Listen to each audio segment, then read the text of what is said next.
भैया एक बर्गर मिल जाएगा, मेरी बेटी का जन्मदिन है आज।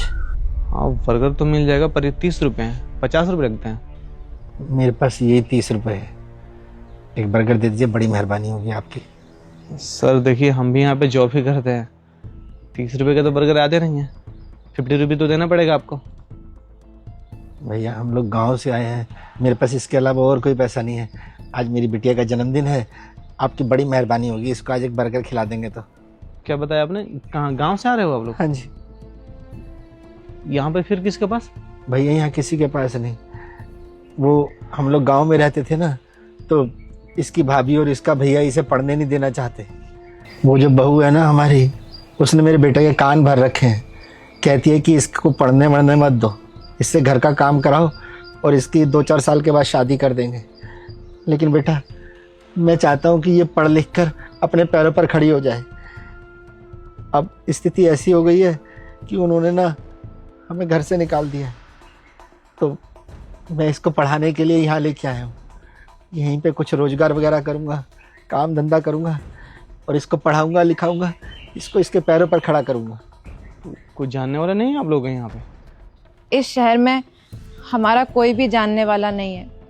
आप ही सोचिए ना, अगर कोई हमारा जानने वाला होता तो क्या हम ऐसे शहर में भटक रहे होते? तो गांव छोड़ के यहाँ पे शहर में आप किसी को जानते भी नहीं हो, ऐसे आप रहोगे कहाँ पे और खाओगे क्या? पैसे भी नहीं है आपके पास, 30 रुपये ही हैं, तो इसके बाद फिर क्या करोगे आप लोग? साहब बस भगवान भरोसे हैं, कुछ ना कुछ तो ज़रूर इंतज़ाम होगा, हमें ईश्वर पर पूरा विश्वास है। अरे अंकल जी ऐसे थोड़ा ना होता है, आप किसी को अगर जानते रहते तो ज़्यादा आसान होता आपके लिए, आप उनके पास जाकर रह लेते, काम उम ढूंढने में भी आसानी हो जाती। ऐसे आप किसके पास जाओगे? ना रहने का ठिकाना है, ना कुछ खाने के लिए आपके पास, ना रहने का ठिकाना है, तो ऐसे तो परेशान हो जाओगे ना आप लोग। और ये आपकी बेटी आपके साथ में है, अगर अकेले का मामला होता तो आप कहीं भी रह लेते, आपकी बेटी आपके साथ है तो रहने के लिए तो जगह होना चाहिए ना आपके पास। अब साहब क्या करें, अब कुछ भी नहीं है तो इसको ऐसे उस नरक में तो नहीं छोड़ सकता ना, कम से कम अपने बाप के साथ सुरक्षित तो रहेगी ना। और मैं हिम्मत हारने वाला नहीं हूँ, एक दिन देखना आप, मैं एक दिन इसको इसके पैरों पर ज़रूर खड़ा करूँगा।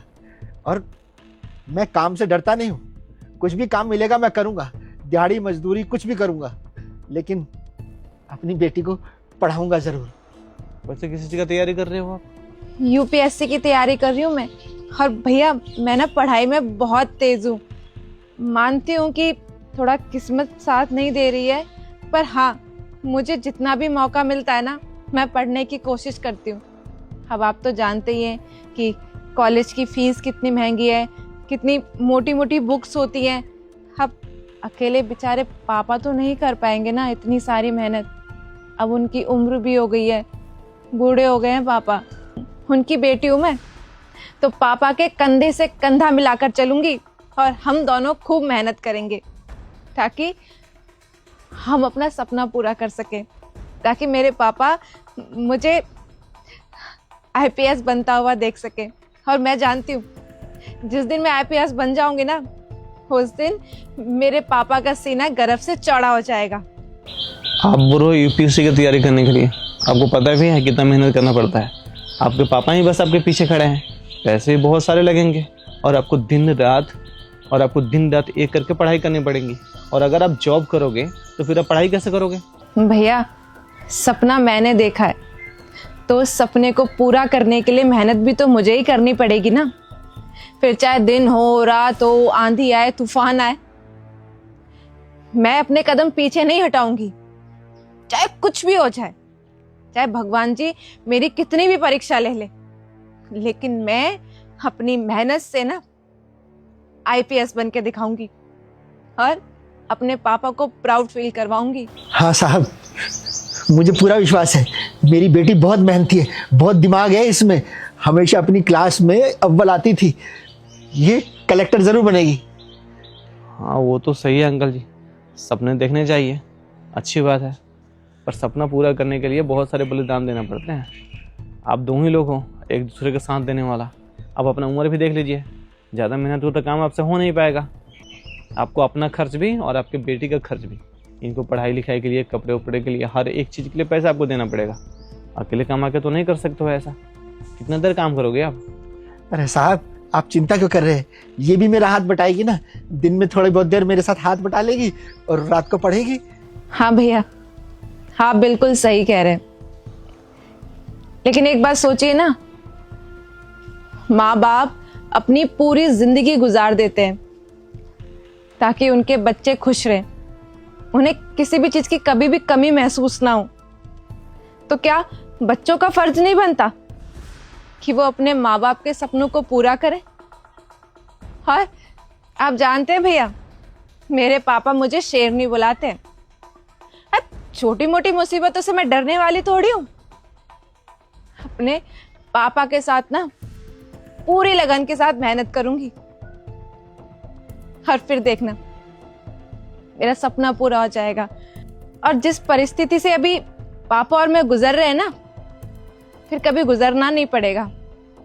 फिर मेरे पापा बस घर में आराम करेंगे और मुझे बस ऑर्डर देंगे, देवी का बेटा मुझे ये लाके दे, देवी का बेटा मुझे वो लाके दे। तो बस उसी चीज के लिए मेहनत कर रही हूँ। ठीक है, चलिए, भगवान करे आपका सपना पूरा हो जाए। वैसे मैं अपने ओनर से बात कर सकता हूँ, यहाँ भी जगह खाली है। आप वेटर का काम कर सकते हो और आप काउंटर संभाल सकते हो। अगर ये करना चाहते हो आप लोग तो मैं बात कर लूँगा उनसे। हाँ साहब, मैं कुछ भी कर लूँगा। आपका बहुत उपकार होगा हम पर। आप यहाँ के मालिक से बात करिए ना, हम आपका एहसान कभी नहीं भूलेंगे। भैया थैंक यू सो मच। देखिए ना, जहां हमारे अपनों ने हमसे मुंह मोड़ लिया, और आप तो हमारे लिए अजनबी हो, हम तो आपको जानते भी नहीं है। आप चाहते तो हमसे रूड वे में बात कर सकते थे, या हमें यहाँ से बेइज्जती करके निकाल सकते थे, या उल्टा सीधा कुछ भी कह सकते थे। लेकिन आपने ऐसा नहीं किया। आपके पेरेंट्स ने ना आपकी परवरिश बहुत अच्छी की है। और भैया thank you so much once again कि आपने हमारे बारे में इतना सोचा। आप ना हमारी जिंदगी में फरिश्ते बनकर आए हो। आप प्लीज एक बार अपने मैनेजर से बात कीजिए ना कि पापा और मुझे यहाँ पे जॉब पे रख ले। आई प्रॉमिस कि आपको ना कभी भी शिकायत का मौका नहीं मिलेगा।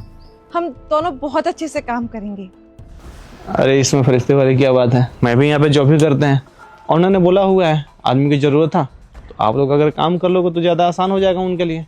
हमें भी ढूंढना नहीं पड़ेगा आदमी को। और रहा बात पैसे का, टाइम से पैसे दे देते हैं साहब, यहाँ पे टेंशन नहीं लेना होगा। और ये सामने वाला रूम भी दे रखे हैं यहाँ पे स्टाफ को रहने के लिए, तो 2 रूम तो खाली ही हैं। एक रूम में आप दोनों शिफ्ट हो जाना, यहीं पर रह लेना और यहीं पे काम भी कर लेना, ज़्यादा आसान हो जाएगा आपके लिए। और पढ़ाई भी आसानी से कर सकते हो, यहाँ पे ज़्यादा भीड़ भाड़ नहीं होता है। हाँ साहब, ये हमारे लिए बहुत अच्छा रहेगा। इसको बहुत ज़्यादा दूर भी नहीं जाना पड़ेगा, यही कमरे में से बाहर निकल के आएगी, काम शुरू हो जाएगा और यहाँ से कमरे में चली जाएगी तो पढ़ाई कर लेगी। इसका बहुत समय बचेगा साहब। ठीक है, आप लोग बैठिए, मैं बर्गर के साथ केक भी लगवाता हूँ आपके लिए। आइए।